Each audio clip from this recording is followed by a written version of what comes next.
What was a common phrase or slang you used when you were younger? Well, we never said hello. And in Nottingham, it was always, hey up, hey up. Do you drive yet? No, I'm 14. No. Well, you may not have to drive a lot in the future. I mean, you have the whole world at your fingertips with the internet. The internet. Yeah. If you're not sure what you want to do, just let what you want to do come to you.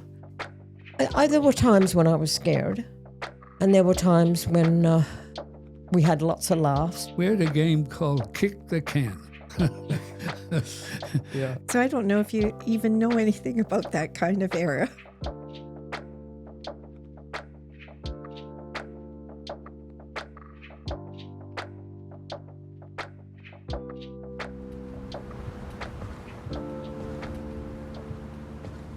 Welcome, young and old, children of all ages, to Branches Between Generations. I'm your host, Clinton Nellist, and this is a video podcast series where we are taking students from the digital age and connecting them with seniors from Canada's retirement capital. I am recording on the rooftop of Berwick, Parksville, here in our lovely community overlooking Little Mountain.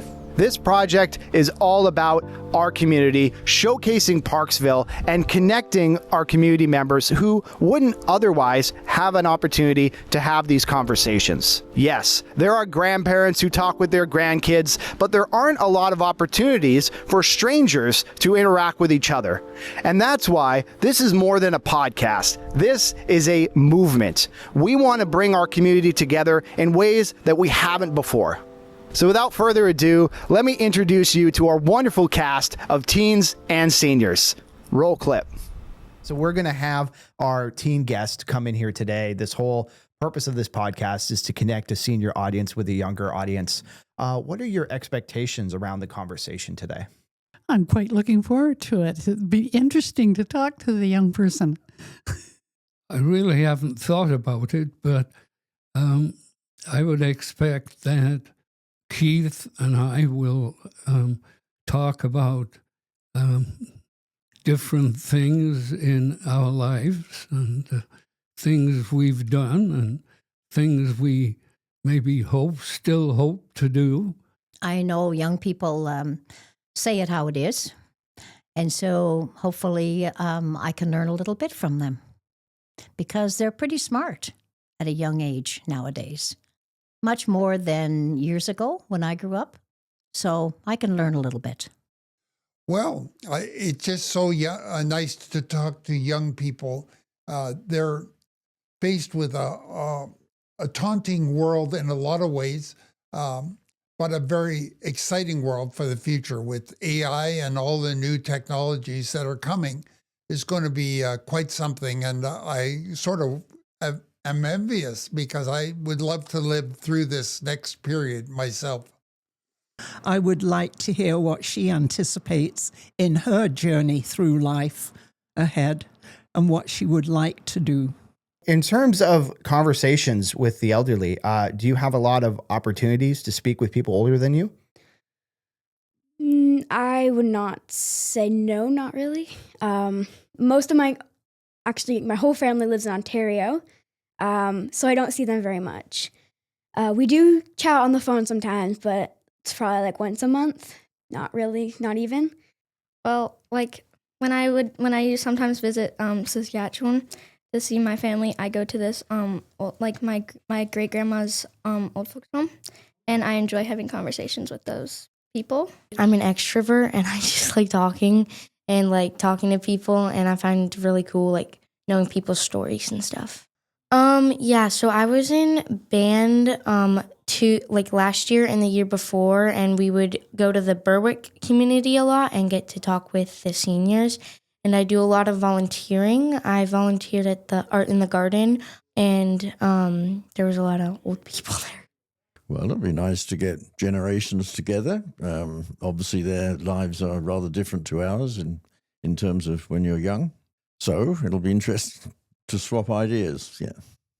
I just love children, and I think it's great to be able to relate my life to what their life is like and how we grew up, and, you know, what expectations do these young people have? I just want to know a little bit about her, like her life so far and what she's experienced and what I can kind of take away from that and learn from, for sure. Yeah, I think I'm kind of excited to talk because they know a lot about life and stuff. Like they've been around for a bit longer than I have. So, well, I'm looking forward to it.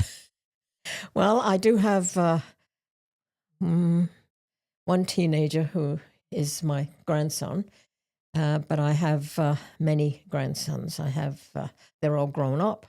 Well, I just want to kind of find out what her story is, how long she's lived here, and I'm sure she's got some kind of activities. I mean, she's coming here. I often visit my grandparents, like I was supposed to today, but something came up, clearly.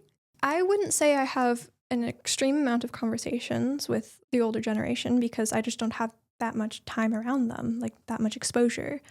And I'd like to have more conversations with people, like different perspectives, because I think that's really important. In your day-to-day life, do you have a lot of opportunities to speak with seniors? Yeah, I mean, there's quite a lot of them in Parksville, so, like holding the door open for someone or something like that. I do get the chance to interact with seniors when I work at the Quality Foods here in Parksville, like just in passing conversation and small talk when I'm assisting customers. But aside from that, I don't have much interaction with seniors, no. Have you ever done podcasting before? I have not. My friend was going to bring me into a podcast before, and I think we're still planning on doing that. So that will be fun. And I don't know, I'm just kind of open-minded when it comes to this. I don't know. Yeah, I think it's fun. Oh, my expectations. Honestly, I've kept it really open. I haven't even looked at some of your other stuff online because I just wanted to just be surprised and free flow. Yeah, but I'm excited. I know we're going to have fun. There's an expectation of fun. What age would you call a senior? When do you kind of become a senior citizen? I'm thinking 65-ish, 70. Yeah. It better not be 55 because I don't feel senior at all. Like I'm still junior to a lot of people that know way more about life than I do. But you're still, I think, able to talk to a 15-year-old and give a lot of life experience, right? I hope so. In history class, we talk about like the 1800s, but like we don't really talk about that much about what happens in the 1900s or like the late, like in the 90s and the 80s and maybe even in the 70s. We don't really talk about that in a historical context because it's not really history yet. But if we don't talk about it, then we don't know about it that much. Welcome to Podio Studio. This is a small video podcasting studio in downtown Parksville, and we're going to be treating this as home base for our series. All the interviews that you're about to see are going to take place in this room, and they are going to be between a senior and a teen. I'm actually going to be over there in the corner, and our focus point is mostly going to be on our guests. The first interview that we are showcasing is between Liz and Jet. My name is Liz. And what year were you born? Born 1946. Awesome. And where did you grow up? I grew up in Parksville. I came here when I was 2 years old. Wow. And been here ever since, eh? Well, in the area ever since, yes. My name is Jet. I was born in 2012. Wonderful. And where did you grow up? I grew up in Regina, Saskatchewan. Liz first moved to Parksville in 1948 and has lived in the Oceanside area for most of her life. She's also a volunteer with the Parksville Museum. I'm really looking forward to hearing this conversation, and Jet has a lot of questions about the post-war period in Parksville and how the city has changed over its history. Parksville is a beautiful holiday spot, the beach, the smallness of the town, quiet, a great place to live. As a teenager, soon to be, how is life in Parksville? I definitely really like it. What types of things do you do? Are you involved with you and your friends? Well, I do beach volleyball down at the community park. Fantastic. Yes. With some of my friends. I like to go shopping just around town. Mm-hmm. Fun and hang out for sure. Mm-hmm. Yeah. Mm-hmm. Yes, sports has always been good in Parksville over the years. And in those years, in the 50s, Parksville had a baseball team. This is an adult baseball team. They were called the Parksville Loggers. And they have the games in what is now the community park in Parksville. There was a grandstand around two sides of that field where people could sit and watch. And that's long gone. But that used to fill, and people would be on the bank, too, went up to the highway and sitting and watching. Great crowds would come to watch these ball games. That does sound very fun. What was like the sandcastles? Oh, I can go back to thinking of the years when the sandcastle first started. Of course, it was on the beach. It lasted one day because the tide would come in and take away all the castles. But it was very, very crowded. I remember the opening. I think it was one of the first years they did it. They got a new sidewalk, which is now the boardwalk, but it was nowhere near the length. It was very short. And that was the main thing. We had a Miss Parksville in those years, many years, and the candidates would parade down the sidewalk, and then the castles would be built out in the sand, and of course rushing for the tide, which would happen. I remember one time going to them, and it had started to rain, so not only did the castles but all the people decided they wanted to leave. I think we sat in traffic for 2 hours just to get out of Parksville.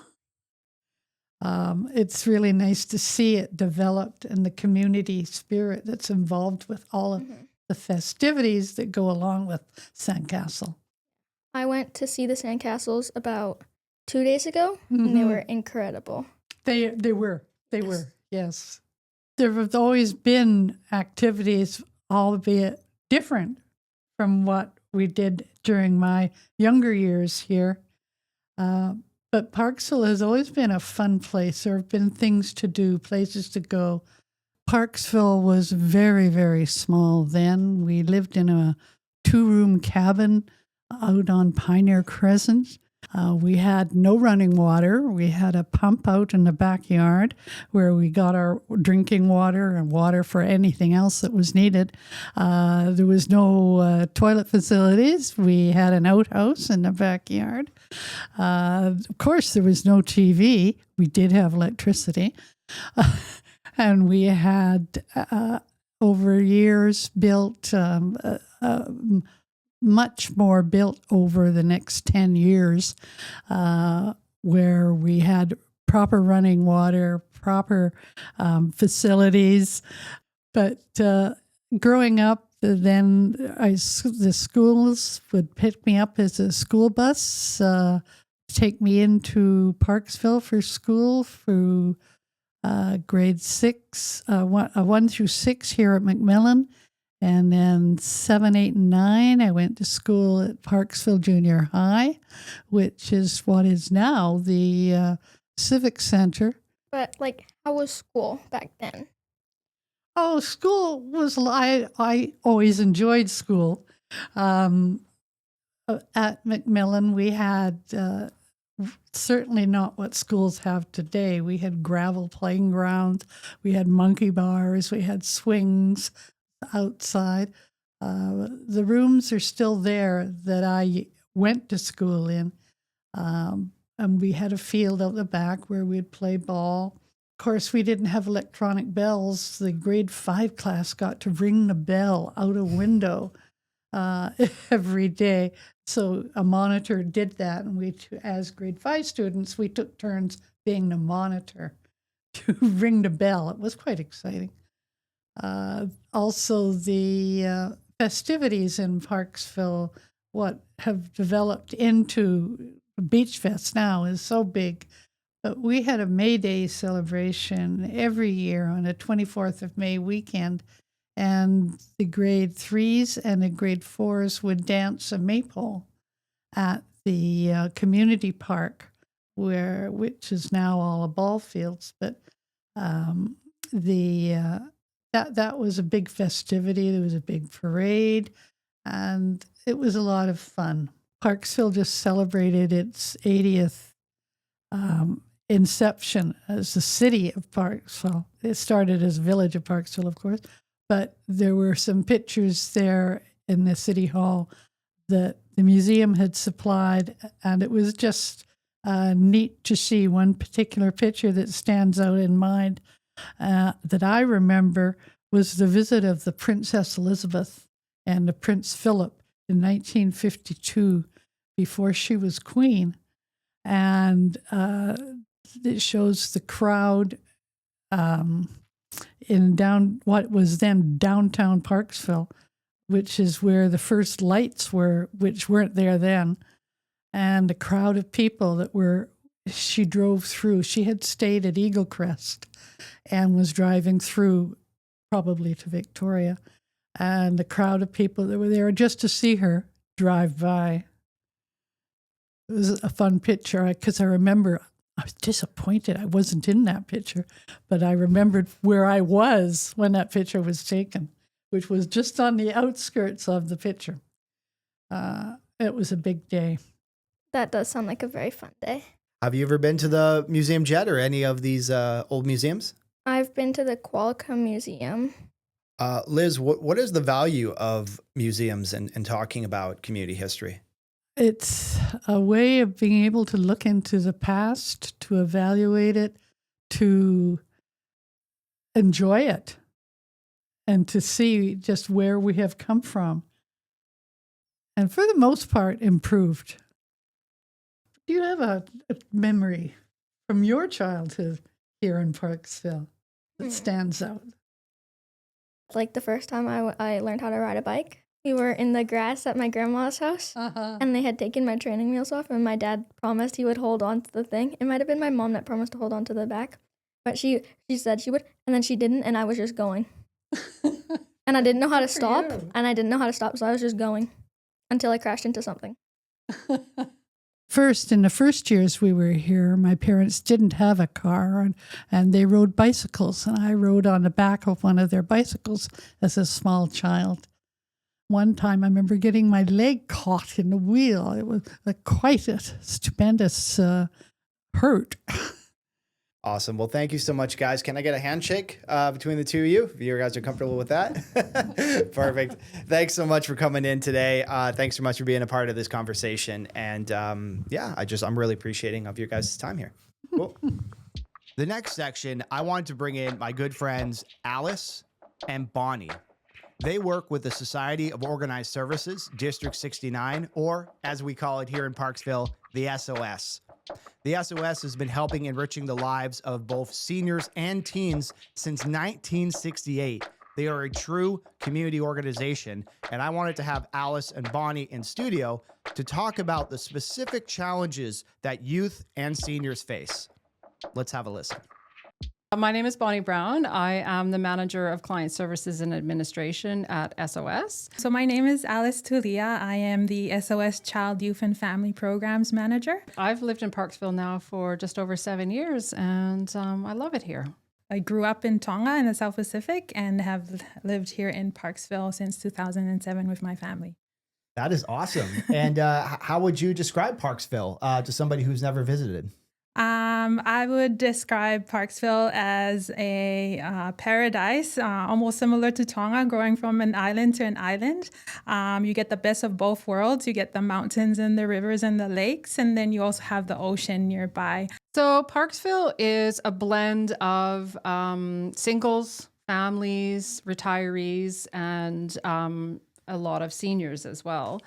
It's also a dichotomy of the really wealthy, kind of the working poor, and then the individuals who are living in poverty or even under the poverty line. So it's kind of both ends of the spectrum. It's quite an interesting dynamic to live in this community.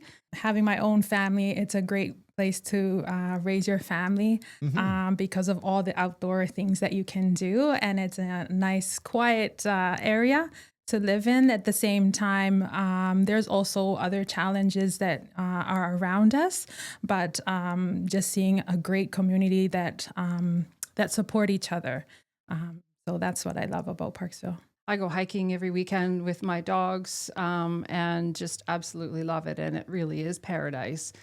But it also draws a lot of the less fortunate as well, because it is a warmer climate, especially to the mainland, and then across Canada into the prairies and even east. Thank you for acknowledging that, because that's a really important. A lot of people did use that word paradise, and I think it's important to acknowledge the various people's not only just income but just accessibility to different things. And I think about communities like Charlottetown and PEI, which are also very touristic, but then they're buried under snow for 8 months of the year. Yes. Right. So with the climate, it allows people to be outside all of the year, but that's not always a positive. There's like negative repercussions that come with that. So I think that's a very important. Thank you for touching on that, because that's a very unique perspective. On the subject of community that supports each other, can you tell us a little bit about the SOS? What is your understanding of their history?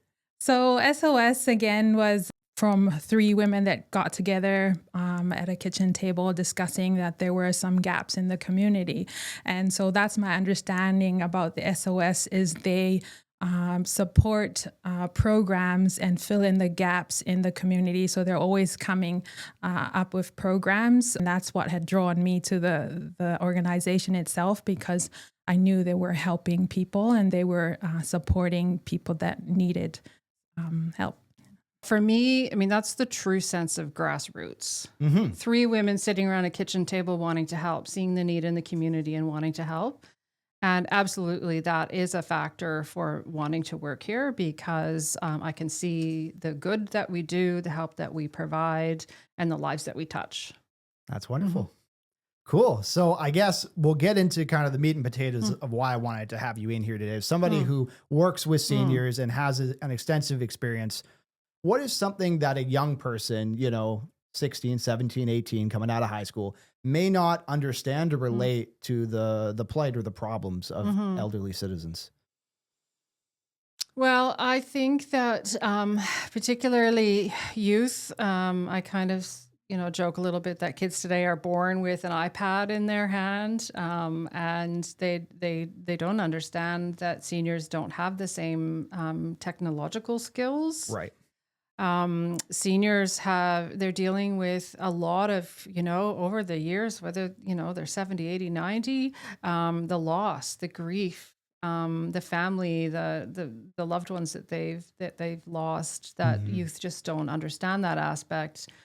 Seniors also may not have the same earning potential. Once you get onto pensions, it's a fixed income, and there are issues with cognitive decline, mental health decline, and other areas that I think, youth are like young and energetic and, they're king of the world and they can do anything. And the seniors were like that once. Again, kids are built of, muscle and energy. Made of rubber, yeah. Yes, made of rubber. I love that. Whereas seniors, they're not so much anymore. And so, I think the youth may not quite understand that.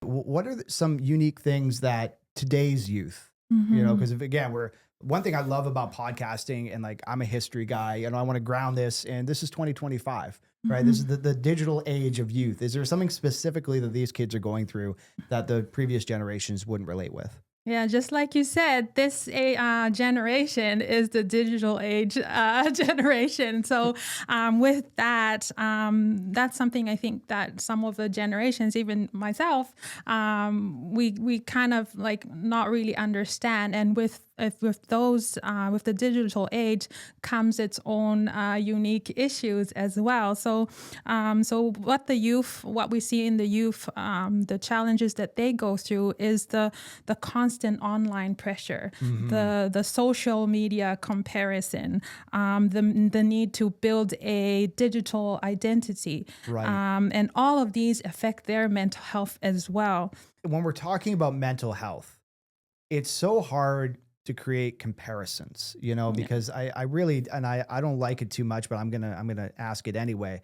When you have people who grew up in the war era, and experience their very early memories of like bombings and things like this, and then you have kids saying, "No, my cell phone creates anxiety." How do we bring these two things together? Because I really don't think the older generation looks at the traumas as legitimate. Would you agree with that line of thinking that it's almost like, it's just a phone?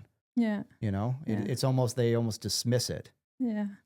I think it's finding the commonalities in the trauma that we face, because no matter what difficulties, I'm sure there's something that we can have a commonality where we can support each other. We can learn from the other person through a small thing, so that we can relate and connect. I'm sure there's always a bridge that we can connect on. I don't think that we can say, oh, your issue is irrelevant to my issue. I think there's somewhere that there is going to be a bridge where we can connect and somehow go through it. I mean, just listening is huge. And sometimes we underestimate the small things of just listening to someone's story and not and without judgment. And that's what we hope at the SOS is like, being curious to listen to people's stories, just providing the space for them to just let it out. And we're there to just listen. And I love that. And I think we share that philosophy, between SOS and even what we're doing here. We use the word branch or bridge or, whatever you want to call it. But it's about providing the opportunity for people to come together and listen to each other. Yeah. So thank you so much, Alice. Yeah. That was wonderful. Awesome. Well, thank you so much for your time. And I will let you go. I'll just ask, kind of just in closing, what would you say to a young person who is wanting to have more conversations and learn more from the previous generations? What would you say to encourage them to do something like that? The seniors have so much experience and history and knowledge, and and also back in the day things were a lot different, and you can really learn a lot from them. And I spent time with a senior when I first moved here, and the stories she would tell me and of how life used to be and everything that she lived through, like I had such great respect for her and for what she had done. And she's turning 90 this year. And so I think there's really definitely a lot to be learned from each other. And it also kind of gives you an insight into like the future of, you might be built of rubber right now, but 50 years from now, 60 years from now, you're not. So maybe be a little bit careful on yourself and make sure you wear your helmet when you're riding your bike and skateboarding. I love it. Well, thanks so much, Bonnie. We'll get you out of here, but really appreciate you coming by. Thank you. Thank you guys so much for listening to those interviews. I hope you learned something. And most importantly, I hope that this encourages you to seek out your own intergenerational conversations. It's important to talk with people older than us, younger than us. It's important to understand our history and our community. This is more than a podcast. This is a movement. I want to see Parksville come together in ways that it hasn't before. And maybe we can even influence our province and maybe even our country. By having these conversations, you're doing more than just creating social connections. You are actually being a part of something bigger than yourself. So I encourage everybody watching to reach out to family and friends, strangers and neighbors in hopes that we can all learn and get a little bit wiser. Thank you so much for watching. Again, my name is Clinton. Join us in the next episode where we're going to be talking about love and partnerships. Stay tuned.